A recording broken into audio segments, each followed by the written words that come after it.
Welcome to the Guided Expressions podcast with Martin Williams, the place to learn and be inspired to live your best life. Here is your host, Martin Williams. Hello, everyone. Thank you for tuning in to the Guided Expressions podcast. My name is Martin Williams. Don't forget to subscribe to the podcast. You may do so on Apple Podcasts, Spotify Podcasts, YouTube, and on SoundCloud. All the links to the podcast can be found at guidedexpressions.com/podcasts. Today, what I wanted to talk to you about is faith. And faith is a part of a series that I'm doing on Think and Grow Rich. Basically, what I have gotten out of it up to this point. Think and Grow Rich is one of the most famous success books. I would say top 5 success book ever written. I truly believe that it is one of the essential books if you want to be successful in any endeavor. I think Think and Grow Rich is something that you should read, and I wanted to talk about it, especially for the people that have never read the book in any capacity. So I wanted to talk about the second step to riches, which is called faith. And faith is one of those things that a lot of people, of course, have heard. You've heard faith, you've heard songs on faith, you've heard stories about faith. But what does faith really mean? And how do I make it tangible? Because I think where people really struggle is that they try to, really get their arms around faith, and it's not always successful. It can be really difficult to, basically see faith as a thing, to see it as an actual entity versus just a feeling or something like that.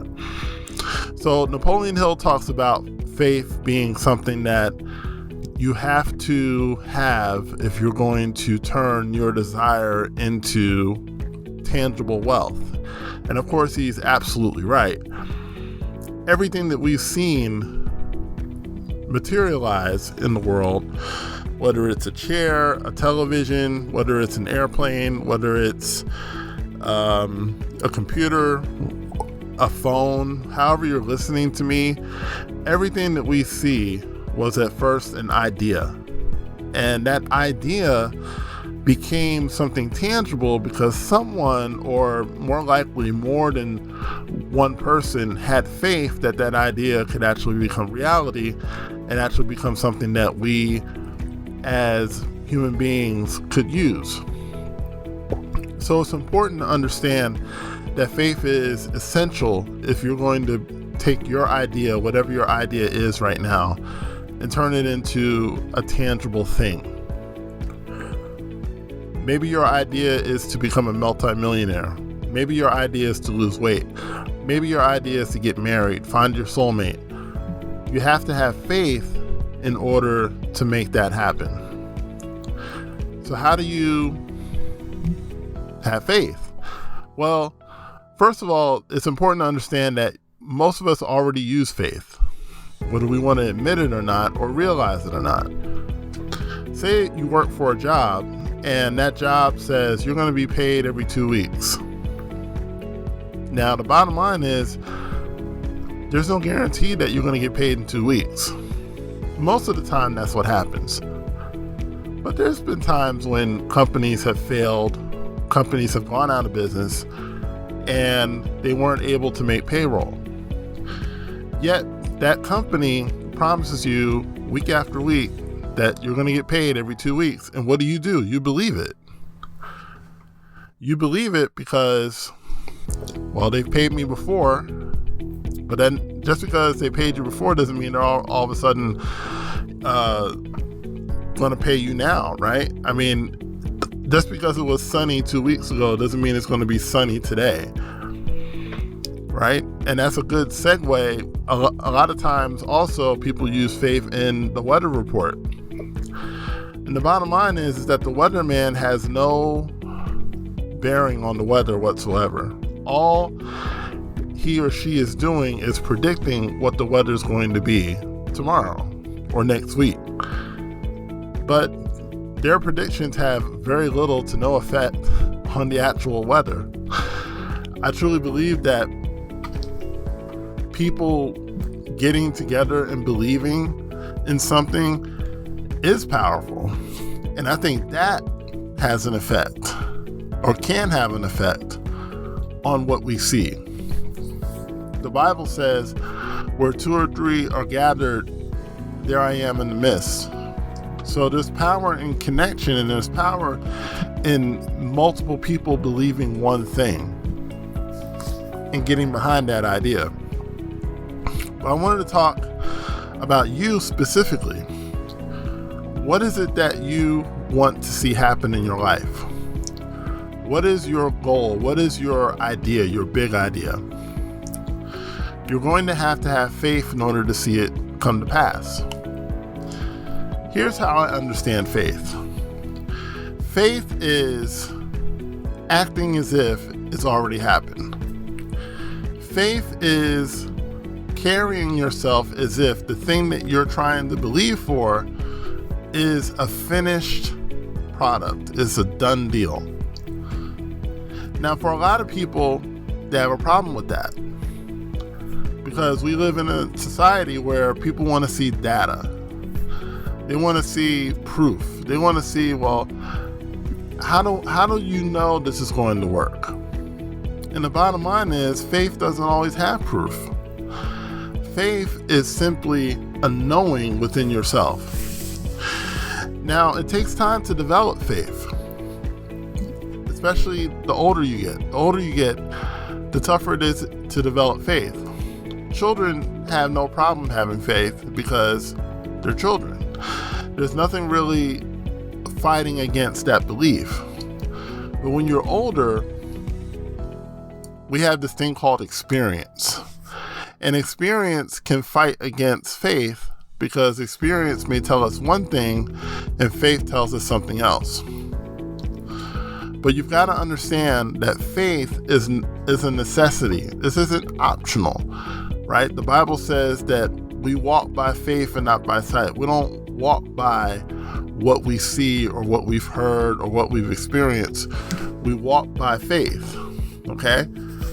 And you'll find that in life, you're forced to believe at some point. There's always going to come a time when you have to believe something that maybe doesn't exist right now. Like I said, everything that we're using right now was once an idea. The microphone I'm speaking into, the phone that I have, the computer I'm using, all of these were ideas at one point. They became tangible things when someone had the faith to bring it to pass. So if you're trying to bring something to pass, or you're trying to materialize an idea, it takes faith. And if you keep faith simple, you will be successful. All faith is knowing that it's already done. You don't have to know how, because it's already done. The how doesn't really matter, right? All you have to do to pass this step is to live, walk, talk as if it is done. So if you're in business right now and you need, let's say, 1,000 customers, start acting and talking as if you have 1,000 customers. Start talking as if you are one of the best at what you do. Start talking as if you have the goal that you want to have. That's what faith is. And people who live by faith live in a way and live in a higher way than people who don't have any faith. When you don't have any faith, then you more or less have to accept the consequences, whatever the consequences are. When you don't have faith, a lot of times you have to basically put up with stuff that maybe you don't want to put up with. But when you have faith, you don't have to do that. you can create new realities. So all you have to do is take your idea and have faith, and you're complete with the second step. The first step is desire. The second step is faith. In the next podcast, I'm going to talk about auto-suggestion, because auto-suggestion is basically maintaining that faith belief until it happens. So I hope you'll join me for that. Don't forget to subscribe to the podcast. My name is Martin Williams. Also like, share, and comment on the podcast, and I will greatly appreciate it. Until next time, my name is Martin Williams. Have a great day. Don't forget to subscribe to the Guided Expressions podcast on YouTube, Apple Podcasts, or Spotify to get all the latest content from Guided Expressions. No one builds a house without a blueprint, so why are you trying to build your dream life without one? That's why the Blueprint course was created. The Blueprint course is for people who know they were meant for more. Created by Martin Williams, the Blueprint is a streamlined way to help you create the life you've always wanted. Get instant access now by clicking the link in the description box or going to guidedexpressions.com/blueprint.